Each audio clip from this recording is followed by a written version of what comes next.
statement once again. So this will be followed by a panel discussion.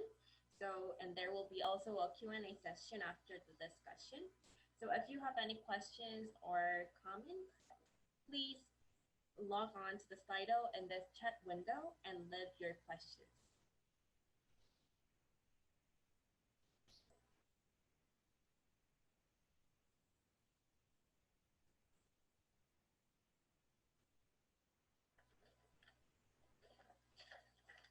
So the objective of this panel will be to address under the main theme, the right to housing in the COVID-19 era, and to further discuss with the previous panelists. So attendees are encouraged to access the Slido link in the chat room and ask questions, and the panelists will select the questions and proceed it. Before we start the Q&A session, we've prepared some common questions for you all, which are general and personal. So we would appreciate if you would take turns and feel free to add any comments to other responses or ideas. So first one is about what do we want to ask our citizens, governments, communities to guarantee the right of housing during and after the COVID-19? And secondly, how can we form and strengthen network among community, activists, and government? And third one will be what kind of new challenges do you expect regarding the rights of housing in post-COVID era? So we prepared these kind of three common questions to reclaim rights of housing for all and strengthen solidarity.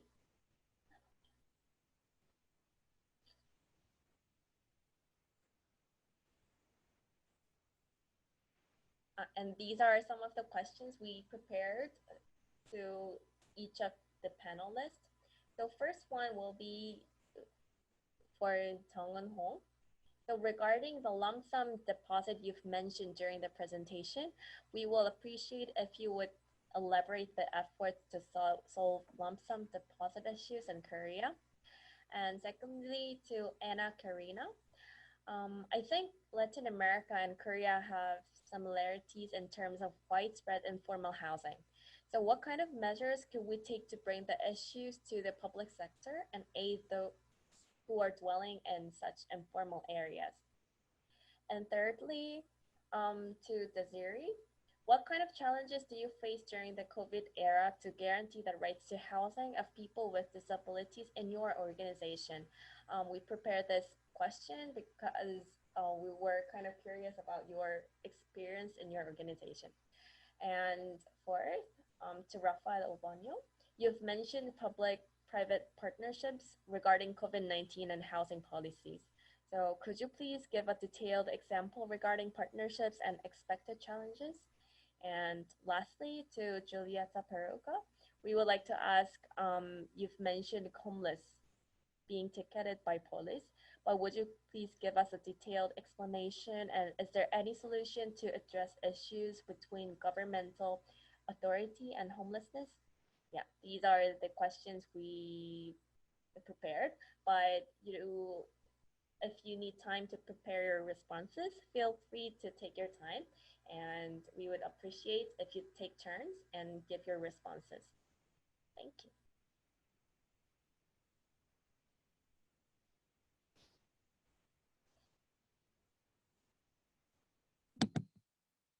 I'm happy to go first.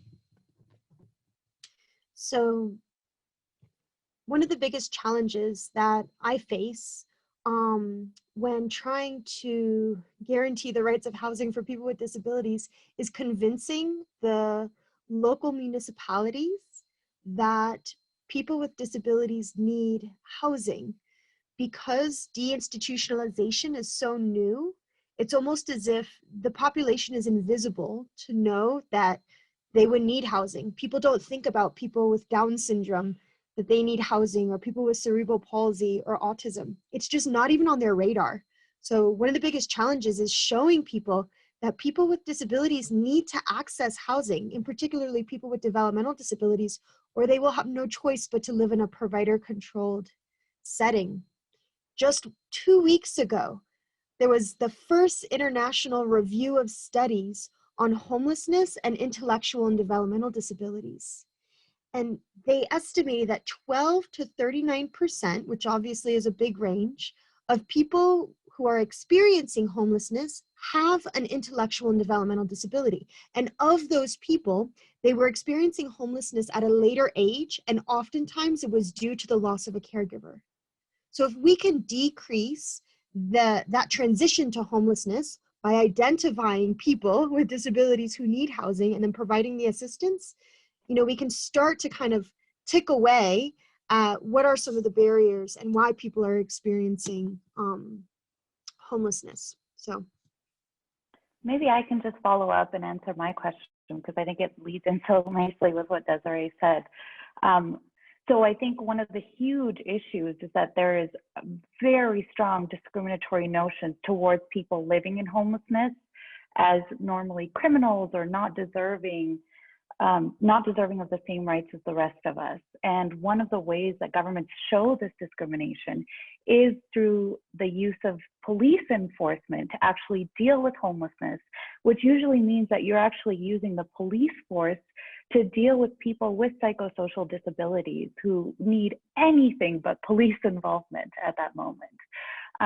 So what we've seen so much of, even during the pandemic, is people being criminalized for the mere acts of needing to survive, whether that's staying still, sitting on the streets, eating on the streets, defecating on the streets, or sleeping on the streets. I mean, we're humans. Where are we going to do this if we don't have anywhere to go, and if cities don't provide us with the places to actually be able to be human and to survive? So I think what we need when we talk about securing the right to housing, it's going to imply a really fundamental shift on the way that local governments deal with homelessness. One of the beautiful things about the example in Helsinki is that they have found that actually providing somebody with housing, with full support, so any type of support people may need, whether it's a social worker, whether it's mental health supports, whether it's addiction supports, is actually not only better and human rights compliant, it's actually more economically effective than having the police come in and criminalize people for being in homelessness, fining them, and really trying to squeeze, you know, water by trying to get money out of people living in homelessness who literally have nothing to give. We've traveled all over the world talking to people living in homelessness, and we were, before the pandemic, we were in San Diego, California, and we were talking to people living in homelessness who were showing us all of the fines that they've received. Hundreds of fines worth thousands of dollars for people who can't afford their next meal. I mean, what's the logic in using these resources, these state resources, to fine people who don't have anything and who need to be treated as rights holders and need to be actually provided supports and housing to survive?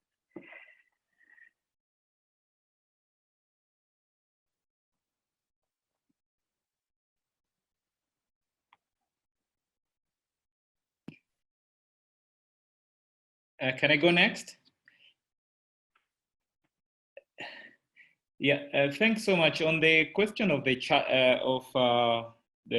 public-private partnerships on issues of housing, I think it's very, very important for public sector, and in this case governments to partner with private sector, because private sector help to bring in the expertise and financial capability that is required, while the public sector would help, and government in this case would help to provide the administrative infrastructure and the good political goodwill to be able to put up low-cost housing that is required, the affordable housing. Also, the private sector would help with technology and innovation that is needed. And engagement of the private sector also means that chances are that you are able to achieve a lot more than if you only left the issue of provision of affordable housing to public sector, which is largely government. This also means that there'll be government will be able to free up some of the finances that ordinarily would be held in the housing sector to be able to provide other essential services and essential facilities. But having said that, there is no guarantee that engagement of the private sector is going to sort out the question of inadequate, affordable and inadequate housing automatically. So, because private sector is private sector, largely they are driven by interest to be able to make a profit, and if they can make more, the better. So how do we then ensure that the drive to make profit does not override the need for provision of adequate housing?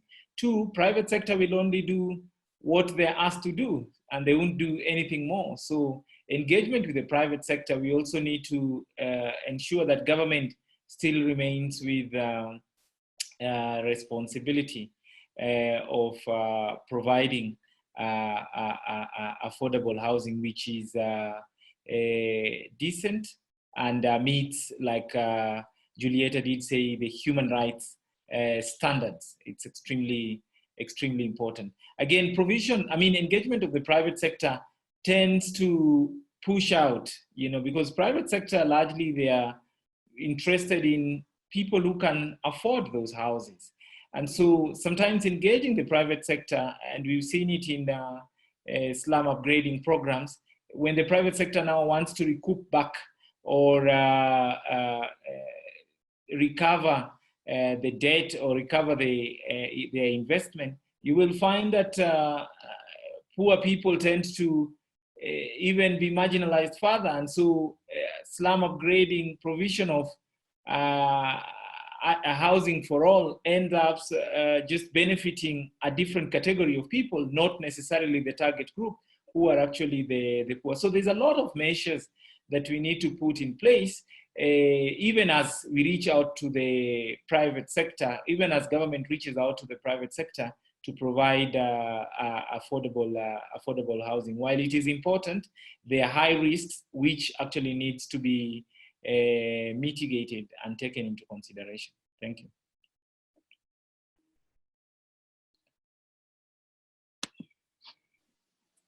Can I go next?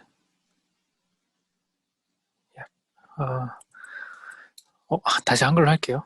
방금 라파께서 말씀하신 내용에서 공감되는 것 중에 하나가, 이제 한국도 그 민간 행위자들, 민간 영역에 거의 100% 의존하는 주거 시장 체제를 운영해 왔어요. 그래서 최근까지 이제 민간 임대인들 중에서 세입자들에게 이제 임대료를 인상하지 않거나 세입자들에게 뭐 4년 이상의 거주 기간을 보장할 경우에 엄청나게 많은 이제 인센티브를 부여하는 방식의 제도를 폈었는데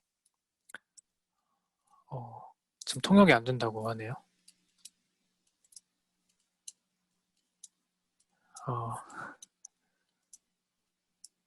네, 다시 되시나요?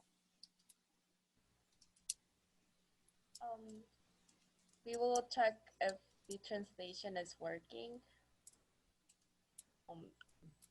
Would you please wait for a minute?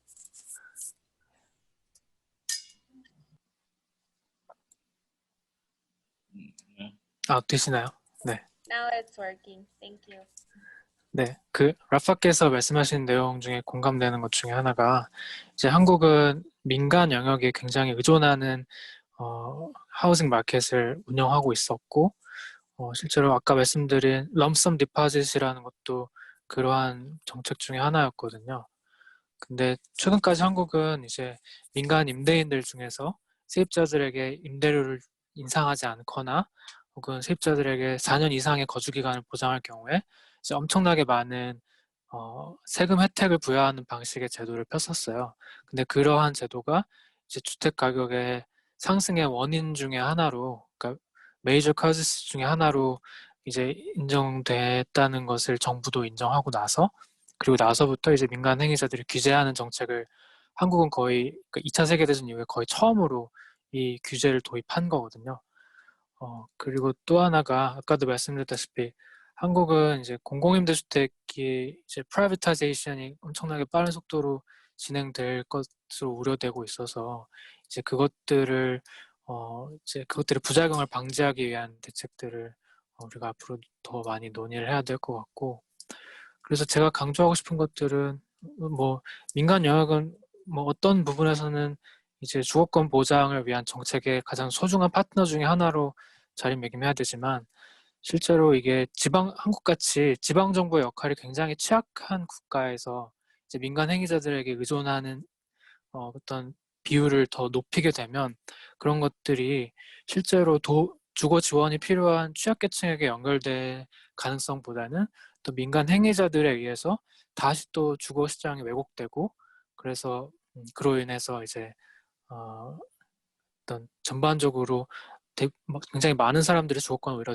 더 침해하게 되는 그런 나쁜 악순환이 지속될 가능성이 높아서, 사실 한국의 사례를 바탕으로 보면 다른 국가에서도 어떤 민간 행위자들 파트너로 삼는 것도 좋지만 분명히 어떤 정부가 명확한 기조를 세우고 민간 행위자를 그에 맞게끔 규제하는 방식도 반드시 같이 논의되어야 할 것 같습니다.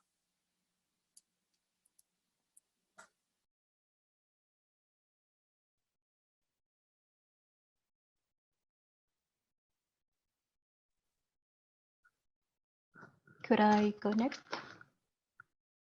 Thank you very much. So I think I can complement a little bit of the discussion with my response.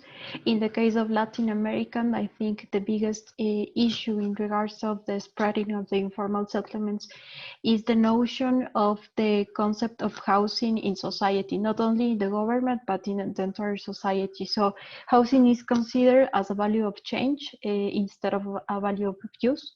So it's not a right, but it's a thing that you have to own in order to pass some patrimony to your siblings or to your family. So people didn't realize the power that housing have to change their reality and to develop in society. That translates in decisions by the governments looking for short-term results and a lack of political willingness to take action in really strategic aspects as the control of the land markets and the real estate actions. So an action and a control over the land market can make housing more affordable, adequate housing accessible to people in vulnerable conditions, and also a participatory process during the formulation of policies and planning instruments is necessary to consider the specific needs of people that need to be materialized in territorial strategic to the provision of housing. Thank you. Yes, thank you so much for sharing your experiences and explanations. So listening to your presentation and responses regarding rights to housing, we are really honored to know and recognize conditions of housing regarding minorities and like in international context. So thank you so much for sharing valuable sources again. And during this session, I'm sure we made the space to consider both problem and solutions of rights to housing. So especially I feel how every agent and network among citizens like governments and communities and private sectors are important to address rights of housing of all. So if you have any other opinions regarding this session, you may feel free to add your thoughts.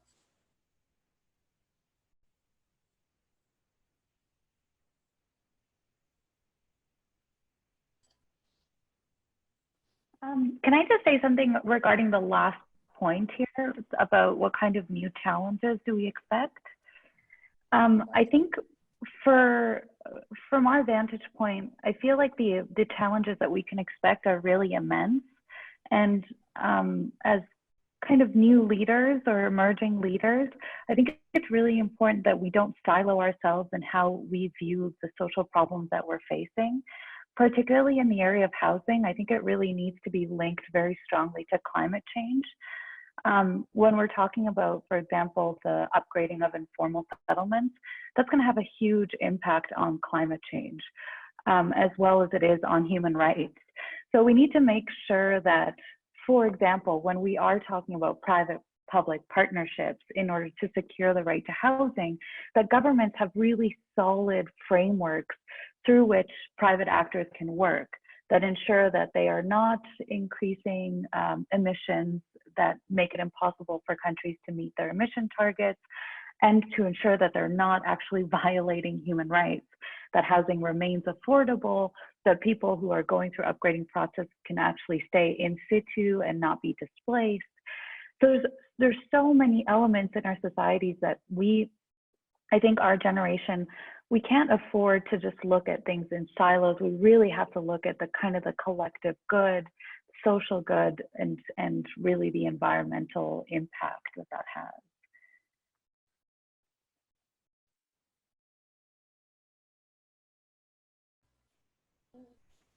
Thank you for sharing. Is there any other opinions, like adding to Julietta's? I think the phrase that popped out when reading the 2030 Sustainable Development Goals was leave no one behind, and to reach those furthest behind first. Because if we're able to provide for the needs of those who are furthest behind, then those who are ahead of them will also, their needs will also be met. And so I think continuing to work together and share our different perspectives. I'd love to be able to talk with all of you about what I know about how the US has been investing public-private, philanthropic, and not-for-profit partnerships. What does that look like for housing here? And I'd want to know what other countries are doing, the lessons that they've learned. And so I think that by continuing to work together and being leaders and staying in touch, that a new future is possible, right? Where we don't have to live in silos anymore. And as long as we can agree together to move forward together, then there's no reason why the status quo has to remain. Mm-hmm.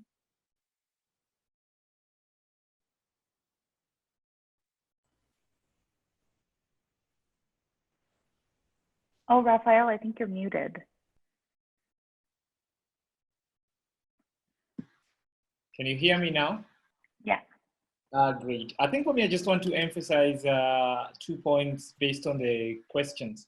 I think one is for citizens to see themselves as powerful and not powerless, and that they should come together, especially residents of informal settlements should work together, form groups and organizations that they can use to, of course, address some of the social and economic challenges, but also to advocate for right to housing. Because this is not just something that is guaranteed, this is not guaranteed. This is, while it could be stipulated in the Constitution, people have to go out and demand for it. People have to go out of their way for them to be able to enjoy the right to housing. So slum dwellers or residents of informal settlements must mobilize, organize, and demand for this right. And like they say, the strongest office is always that of the citizen. And so we need to see ourselves as powerful. The second thing for me is about, and I agree with the point of what Desiree did mention, that leave no one behind. But most importantly, in a place like Africa, it is very, very important not to leave the youth behind. Because if you look at Africa, it is a very youthful continent. 80%, about 80% of the population of sub-Saharan Africa is below age 35. And so if we fail to take into consideration the needs and the concern of this demographic, and especially when it comes to provision of housing, then we'll see mushrooming of many more slums, many more challenges on the continent. And so we must ensure that youth, I mean citizens, basically people, but most importantly young people, are at the center of development, and especially programs to provide affordable housing. Because in a place like continent, I mean Africa, youth are the future of urban cities. I mean urban centers, urban areas. Youth are the future of cities, so it is very, very important not to leave them behind and to make sure that they are involved in each and every step, and especially when it comes to provision of affordable housing.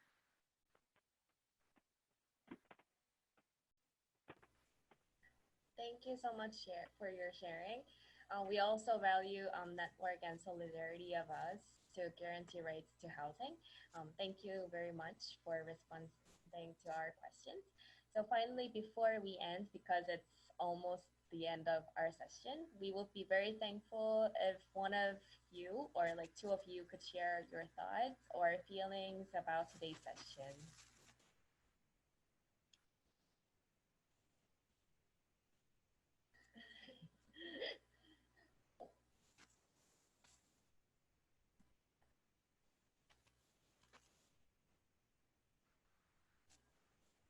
Okay, so Well, no, I'm happy to respond. Thank you. Right. I wish there was more opportunities like this for engagement. I feel as if this is an unbelievable set of presentations, and yet it's almost as if there wasn't a whole lot of participation. I'm glad that this is recorded because I'm going to want to share it in my networks, but the reality is, you know, are young people paying attention to what is happening? Or are they being distracted? And so I'm so grateful and excited to see other young leaders wanting to come together and organize and talk about how we can create a better future. So this was really wonderful. Thank you for inviting me to participate, to speak on the right to housing for people with disabilities. And I'm very encouraged by all of the other leaders that have been panelists on this call. Yeah, I would just add quickly to that too. I would echo everything that Desiree said and just urge the World Human Rights Cities Forum organizers to hold a similar session next year on the right to housing with this future-looking perspective, because it's so fruitful. It was fruitful last year. I think it was even more fruitful this year. So next year, maybe we can do it in person.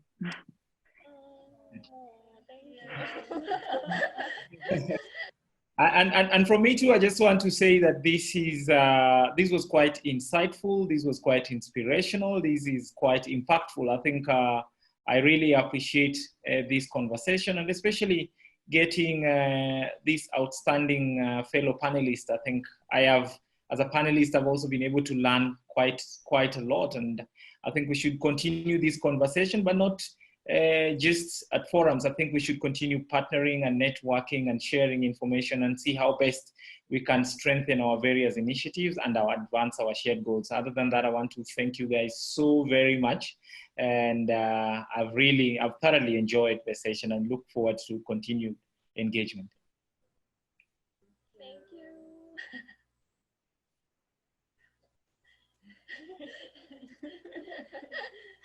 Yes, we thank you for all of your participation in today's discussion, and we are also very honored to have you in this panel discussion. And despite different time zones and the busy schedule, we really appreciate your time and spaces to have the discussion together. And we also thank participants who have joined in online to listen to our session, even though it was like all in online session. The stories we discussed today at today's event will be shared at the closing ceremony of the World Human Rights Cities Forum. So we all thank you for your patience and interest about our session, and we hope to see you again. Thank you so much. Thank you. Bye.